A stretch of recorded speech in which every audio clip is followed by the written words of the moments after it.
এই দেখেন পানি কত পরিষ্কার, দর্শনার্থী দেখেন যে পরিষ্কার পানি, হাঁটতেছে দেখতেছে অনেক মানুষ।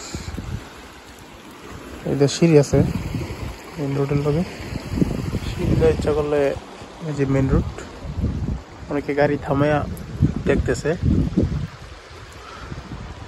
যে পাহাড় অনেক উঁচা, পাহাড়ের সাথে যে সমুদ্র, ফরেনার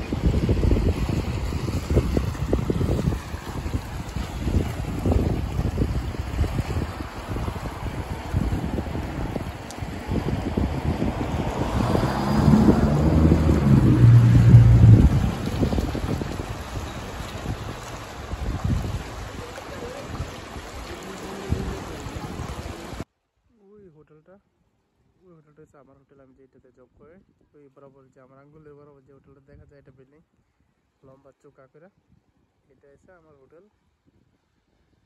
ঠিক আছে, তো এটাই আর কি।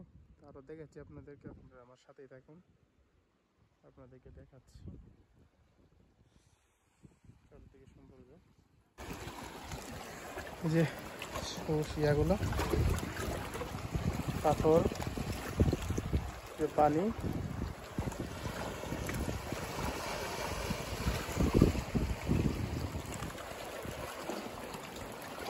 চিপা চাপা পাথর যে বিদেশিগুলো বানাইছে।